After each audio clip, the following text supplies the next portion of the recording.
Queen Elizabeth to miss the salute at the Trooping of the Colour for the first time in her reign. You know, we've seen with recent events that they're really changing the way that the Queen is doing things. I think the priority is to have her at these events and have her be comfortable. And it's such a long week of events that I think she wants to pace herself. William and Kate hit the Top Gun red carpet as Harry and Meghan pack on the PDA after news of their Netflix docuseries is released. Are we talking about a series with, the possibility for more seasons? This is a short thing. How does this benefit their Archwell projects? I think that they probably are, looking at the bigger picture on how to promote all the things that they're working on. And True Royalty TV co-founder Nick Bolin reflects on Queen Elizabeth's royal reign and reveals how she balances royal duty and personal life. You never switch off. You're always thinking about, the cash flow, the staff, the next recruitment, the next gig that you need to get. And I think that is, I'm not sure the Queen ever switches off. We've got that plus so much more in today's Royally Us. Hello to our fellow royal lovers and welcome to Royally Us. I'm Christina, that's Christine, and welcome to another big week of royal news. We are just a few weeks away from the Jubilee and the excitement is in the air, Christine. It's so exciting. I mean, we're really starting to buzz with exciting events and, all these sightings, all this news. I'm really looking forward to getting into it today. Yes, we have a lot more details that have been emerging. But before we get to all of that, let's see what you guys have to say about last week's show. Joan Neal says, I love that message by William and Catherine. We will never know how many people this might have helped. Talking about their mental health minute from last week, about how they interrupted radio programs to share an important message. And I think a lot of people can definitely relate to that. Definitely. And I think it is so important to note that we really have no idea how many people this could have helped. But even if it only helps one person, it really is such an impactful thing to do. Definitely. And Sue kind of echoed that, saying they are such a great team together. We love you, William and Kate. I think a lot of us can agree with that one, too. And then Daniel Wallace says the Liverpool fans boo anything that could be considered part of the establishment, which is why they booed the national anthem and abide with me, a hymn. William is the definition of the establishment. So a little further explanation as to why fans booed him at the FA Cup game. Yeah. And I think that story was such an interesting way that the narrative can kind of be twisted and that, we really have to be on our toes when we read these news stories. Definitely. Yes. All right. Well, let's get into our royal roundup. And this was a big story this week. For the first time in the Queen's 70-year reign, she will not take the royal salute during the Trooping of the Colour parade. This year, Prince Charles, as well as their daughter, Princess Anne, and Prince William will take the salute. Definitely a big deal. I mean, it's the first time in 70 years. I mean, do we know why she's not taking them? Obviously, she's been suffering from these mobility issues. So that might be definitely a reason why. Yeah, I think we're going to, we'll talk about this later, but especially with, we've seen with recent events that they're really changing the way that the Queen is doing things. I think the priority is to have her at these events and have her be comfortable. And it's such a long week of events that I think she wants to pace herself. So anywhere that they could substitute someone else or have her sort of be seated rather than standing or walking around, they've made those changes to make her more comfortable so that the public can see her throughout all of these events. I think it is historical, but everything she's doing is historical at this point. Yeah, everything that we're going to see is sort of a moment in history. So I'm just glad that she's going to be there, that we've been seeing her out and about. I really think that that's, the important part of these next few weeks. I totally agree with you. And I think a lot of the plans might be a little bit modified and not exactly what we're used to seeing, but you have to remember she is 96 years old. And like you said, the fact that she is going to all of these events and, is out and about and attending some public events is a big milestone in its own right. Right. Yeah. It's huge that she's there and that, even everything's sort of been modified, because it's a Jubilee year. Even things like trooping look a little bit different. So these changes don't really surprise me necessarily because they're just all around. It was going to be, different from years past. Right. Definitely. But like we said, that she is making some public appearances. She was at the Chelsea Flower Show and she is a regular visitor to the Garden Show. She's been doing this with her parents, even as a child, and has attended more than 50 times during her 70-year reign. She was pretty in pink and she looked great. I loved this. And this was another example of how we're seeing things. You know, normally she's walking around, she's greeting people. And this time she was sort of elegantly chauffeured on this little open air buggy. I thought that was great because she was able to wave, she was able to see people. Everyone loved seeing her. And she still looked very elegant, very regal. And it was just a modified way of doing things to accommodate, you know, her needs at this point. Oh, definitely. As long as she is comfortable, that is the most important thing. Well, like we said, Jubilee plans and events and lineups are being announced, and Buckingham Palace announced the performers for the Platinum Jubilee party at the palace. Get ready for this, guys, because according to royal officials, the stars sharing the 3 stages will be Queen and Adam Lambert, who will open the concert, Ella Eyre, Craig David, George Ezra, Duran Duran, Celeste, Nile Rodgers, and DJ Sigala, as well as a special pre-recorded performance from Sir Elton John himself. This is going to be a star-studded lineup. Definitely a lot of big names, classic names. And of course, Sir Elton John has such a long history with the royal family. It wouldn't be a concert without him. Right. I love this. They have seemed to, you know, span like the last 40 years. Yeah. It'd be hard to get artists from the whole 70-year reign, obviously. Right. But I think they've done a good, a good combination of classic British artists with modern British artists. I think it's going to be so much fun. Yeah. I'm really looking forward to it. And like you said, I love that Sir Elton John is able to be there in some capacity because he is, at this point, he's almost iconic with like royal family events. Exactly. I mean, yeah, like I said, it wouldn't be a party without him. So definitely something to look forward to within the next couple of weeks. Something that we mentioned last week, but we finally have the pictures and we're finally talking about it. Prince William and Duchess Kate walked the red carpet alongside Tom Cruise in the Top Gun Maverick London premiere. Tom told reporters, Prince William and I have a lot in common. We both love England and we're both aviators. We both love flying. Now, Kate looked absolutely stunning and regal in a black and white Roland Marat gown with an off-the-shoulder neckline to the event, while her husband, of course, complimented her on with his classic tuxedo. The premiere was also a fundraiser for the film and TV charity, which supports people working behind the scenes on UK-based TV and film productions. But the real talking point was Prince William's shoes. These shoes, I love them so much. They were velvet slippers embroidered with F-18 jets on them. I thought it was such an amazing fashion statement. Prince William loves flying. He's so proud of his RAF career and his time with the East Anglia Air Ambulance, as he really should be. And I think sometimes you can see like the little kid who's just really into airplanes. Definitely. I'm sure he absolutely loved this movie, loved being by Tom Cruise. I think we said before that he's already seen it. So this was a second time around for him. But yeah, I mean, we always love seeing them at these big red carpet premieres, and their fashion choices definitely didn't disappoint this time around. Definitely not. I mean, Kate looked absolutely stunning in that off-the-shoulder black and white dress. And I loved that she looked amazing, as she always does, but it kind of wasn't really a standout look, especially compared to her previous red carpet looks. You know, you think about that Bond girl dress. This one was sort of so much more subdued and elegant and a little bit quieter, if you will. But she still just looked absolutely incredible. So incredible. Absolutely loved it. Well, she also made another fashion statement at her first garden party since 2019. She joined Prince Edward, the Countess of Wessex, and Princess Alexandra for the party at Buckingham Palace, while William had another outing at the dedication of the Submariner Memorial at the National Memorial Arboretum. Sporting a choral ensemble by Amelia Wickstead with coordinating heel, as well as a bright pink fascinator that she wore for the Trooping of the Color back in 2017. She greeted many of the thousands of guests who were invited to the palace's gardens, recognizing their public service. Loved this look. Of course, Queen Elizabeth is always a staple at these events, but they announced recently that she will not be attending any garden parties this year. Yeah, so I think Kate's presence was really, sort of made up for the Queen not being there.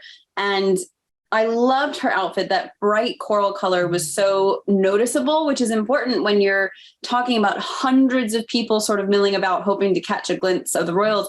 And I don't think you could miss Kate anyways, because if you look at these photos, like the seas just part for her, like when she's walking, the crowds just sort of move around her.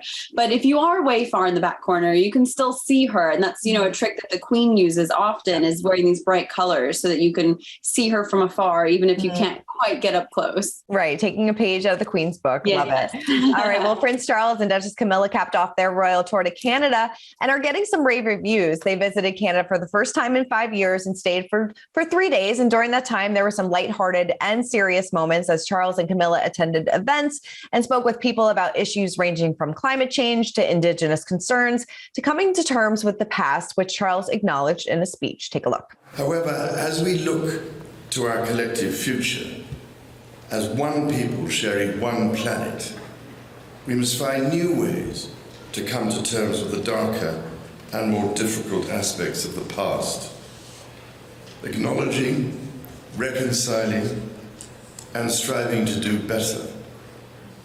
It is a process that starts with listening.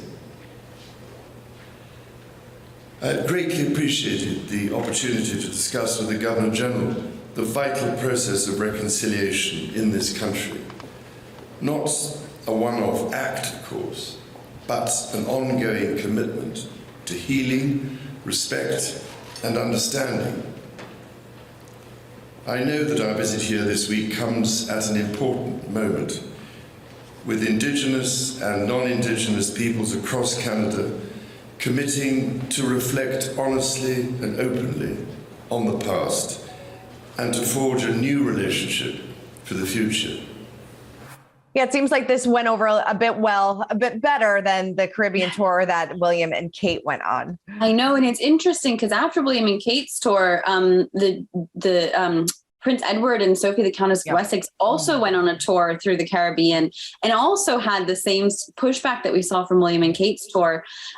So it is interesting that Charles and Camilla's tour just went so much better. I think it's a show that the UK and Canada have such a strong relationship. I think that they've really worked together for so long over the years to make it meaningful for both parties.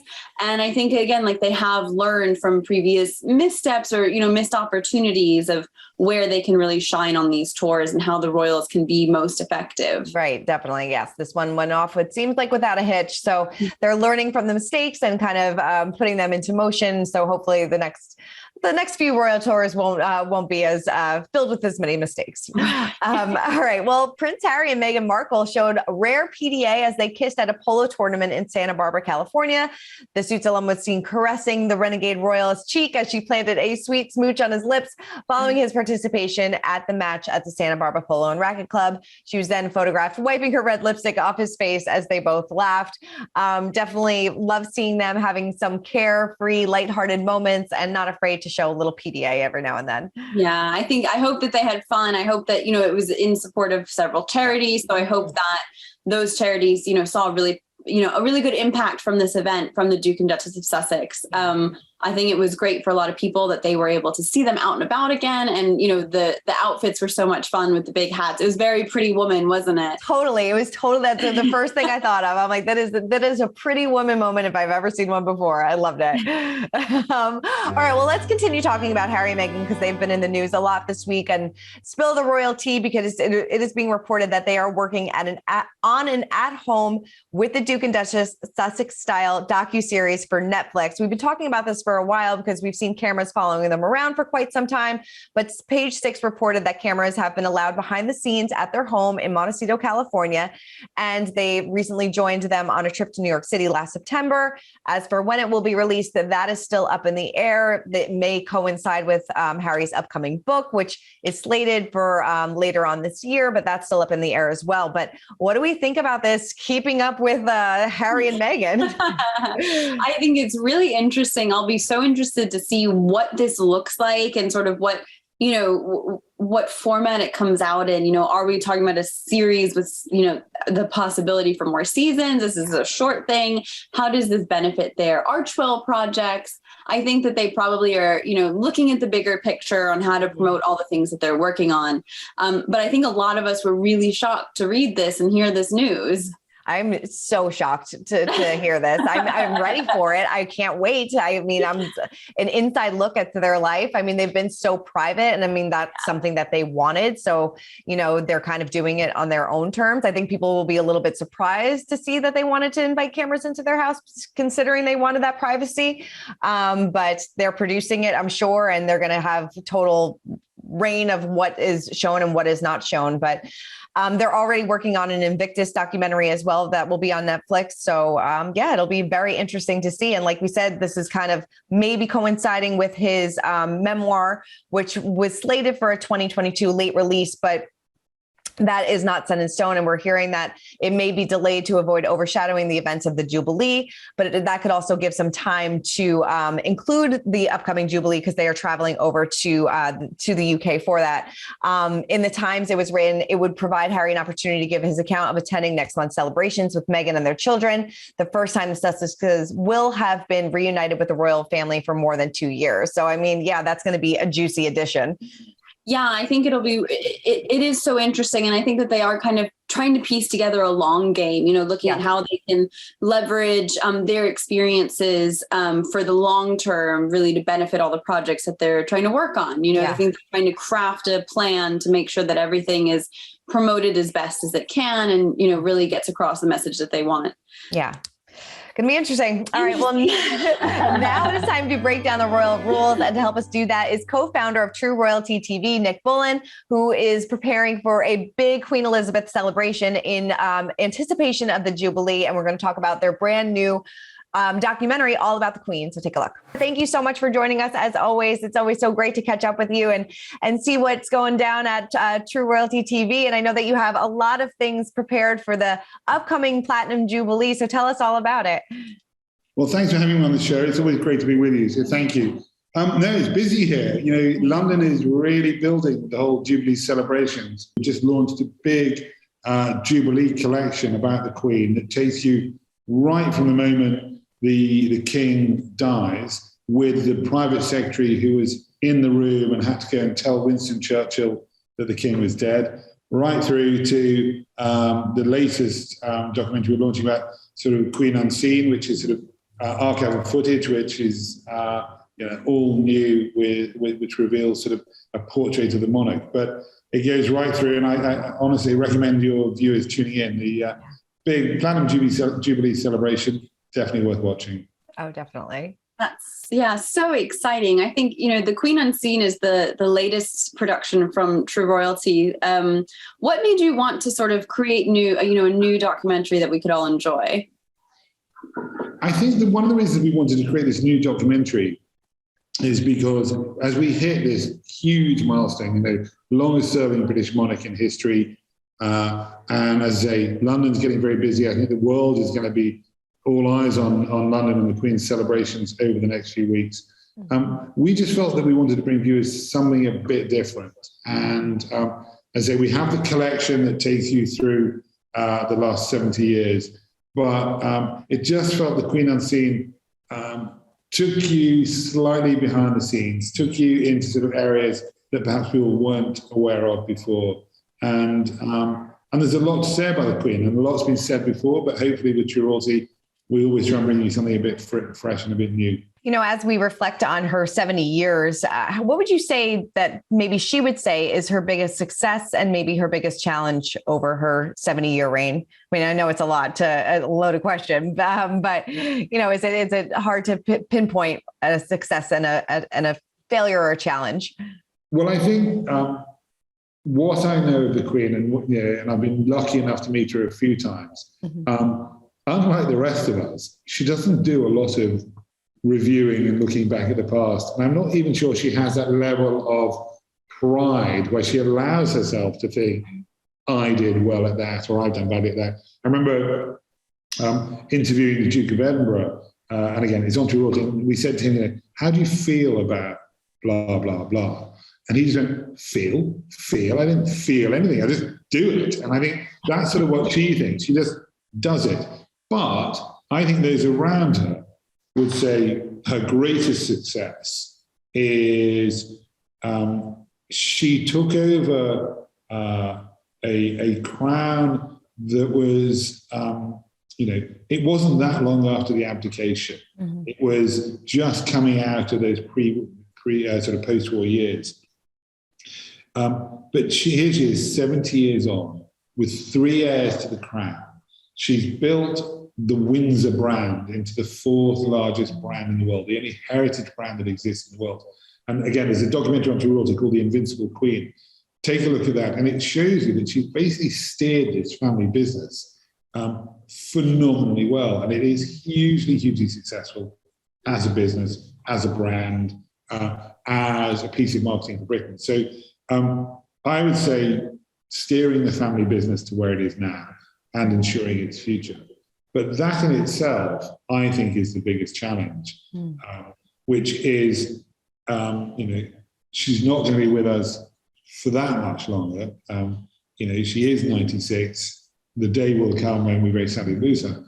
And the challenge I think that she can see is how the monarchy survives after her. How does the Prince of Wales remain relevant to a worldwide audience? How does Prince William become a king for the 21st century? And those are the challenges that she's almost done the job so well. It's like, how do you follow that? Right. So that's probably the biggest challenge. Yeah. I think it's so interesting. You sort of paint it as a family business, and then it sort of creates this image of, going home at the end of the day and, being sort of your at-home person. How do you think the Queen balances sort of that, extraordinary work figure as the Queen versus sort of the ordinary Elizabeth is at home? And, as you said about William and Charles adjusting to the role, how will they handle that dichotomy? So I think the Queen at home is still the Queen. And I think that's almost, you're right, it is a family business. And I think probably any of your viewers who run a family business would probably recognize this, in that you never switch off. You're always thinking about, the cash flow, the staff, the sort of the next recruitment, the next gig that you need to get. And I think that is, I'm not sure the Queen ever switches off. She is always the Queen. Those red boxes keep on coming, and that she has to do. There's, there are very few moments when she can, literally take off the crown. So I think when she can, she grabs them and thoroughly enjoys them. But I think for her, there's almost never, an off-duty, put your feet up on and watch the telly moment. Clearly, there are occasionally, but it's always there. And I think I was shown a letter the other day that she wrote to a friend, to the Duke of Windsor, her uncle, the king that abdicated, and she was writing it from Windsor, and all the family had gone away. I think Prince Philip was down in the Isle of Wight. There was no one else around, and she was talking about in this letter about how she'd had to steal a moment to write to the Duke because she was sort of slightly behind on her red boxes, and the fact that she was a quick reader helped her get through everything, but she was having to steal this moment to write her uncle a letter. So, good example of always busy. But I think William and Charles and William, have inherited that work ethic. We've filmed a lot with the Prince of Wales. And, again, these documentaries around True Royalty, you'll see it. He is possibly the hardest working man I've ever met. When we're filming with him, we're starting with him in the morning, and I know he's already had meetings at breakfast, and we follow him all day. And our crew wraps after dinner on filming some sort of evening event.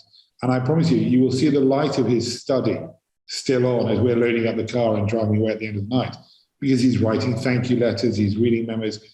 He's inherited his mother's work ethic, and I think Prince William is doing the same. Although I think William will do it differently.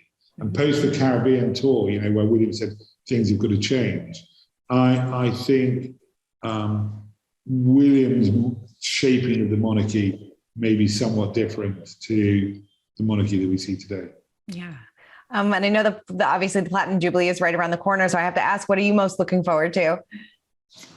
Well, I can't wait for Platinum Jubilee weekend. It's going to be great. I think the image of the Queen on the balcony after trooping the colour on the Thursday, the first day of the full weekend, I think that will be a very poignant moment. I have to tell you that when we did the Jubilee celebration at Windsor the other day, which was the opening ceremony, when she drove into the arena, there was this sort of just spontaneous applause, and people were so thrilled to see her. But when she left and she walked to her car, there were literally people sobbing around me. I looked around and there was almost not a dry eye in the house, because I think a lot of people were feeling that this might be the last moment they see the Queen in person. Not many people get to see the Queen in person, but it felt like a real moment in time. And I say, not a dry eye in the house. So for me, that moment on the balcony, I think, will be dynamite. And it's with this slimmed down monarchy. It's only a few of them on the balcony. All eyes will be on her. And then the church service on the Friday will be a very big moment. If she makes it, and people are still deciding day by day what she's going to do and what she's going to attend. But if she makes the church service, I think the imagery and the symbolism of this relatively small 96-year-old woman in the majesty of St. Paul's Cathedral, with the music that goes with it, I think, again, you're going to have a lot of people reaching for their handkerchiefs. Cannot wait. So emotional. I know. Very emotional weekend. It really is. And we know that Harry and Meghan are going to be there as well. And there have been reports over this past few days that they are working on an at-home documentary style for Netflix. What is your reaction to that? And do you think that the royal family is going to take issue with that? I think the royal family will have major concerns about what's in this documentary, because history has proven that when Harry and Meghan speak, they often say things that have, how do I put this politely, impact around the world. Look, the Oprah interview was explosive. Even when he then does the interview at the Invictus Games, where he talks about trying to make sure the Queen's got the right people around her, that he's trying to protect his grandmother. I mean, these are pretty incendiary things to say. And, if your son or brother was saying that about your mother or grandmother, you'd be like, hang on a minute, is that suggesting I'm not protecting her? So I think there are concerns about what's going to be said. And I think the reality is that Netflix are paying a lot of money for Harry and Meghan content. And Harry and Meghan will have to deliver stuff that gets headlines. So there's a nervousness around that. I think there's a nervousness around the book that Harry's writing. And, I think everybody wants them to be part of the family. Everybody wants to try and build the bridges and repair a lot of the damage that's gone on. Hence the Queen inviting them to be part of the Jubilee celebrations. But sure, I think there are concerns about what's coming down the road. Be interesting to see, but I'm sure we will all be tuning in once that happens. Well, Nick, thank you so much. I really appreciate your time, and everybody should tune in to all the amazing content that you have going on around the Jubilee celebrations. And of course, the Queen Unseen, which is going to be available on June 1st. So thank you so much. Very, very exciting. All right, let's move on to our Royal History Moment of the Week. And an engraving of the Duke of Cambridge will appear on a new €5 coin struck by the Royal Mint to mark his 40th birthday. Very cool. I'm really excited about this because I didn't realize how strange it would be to see him on a coin. Right. Once you saw it, it was sort of like this moment of, your brain thinking, well, normally it's the Queen on the coin and she's so iconic. And now we're seeing Prince William, who we know so well, who seems like such a modern figure on a coin. It was such an interesting moment, sort of to hear that news. Right, definitely. I mean, this is the first time he is appearing alone on a coin. Queen Elizabeth is on the coin, but the first time that he is appearing by himself. They, for his wedding, he appeared with Kate on a coin, but this is to, mark his 40th birthday, which is just around the corner in June. So a lot of big things happening for the royal family in June. Such a big year. Yes. I'll be busy the next few weeks chatting about all the stories. Yeah. Well, and now it is time to check in on our pint-sized palace. And many were wondering why George, Charlotte, and Louis were not attending the Top Gun premiere. But there was a valid excuse. Kate told reporters it's a school night. Makes total sense. It's very relatable, right? Like, we need those kids feeling well for school tomorrow.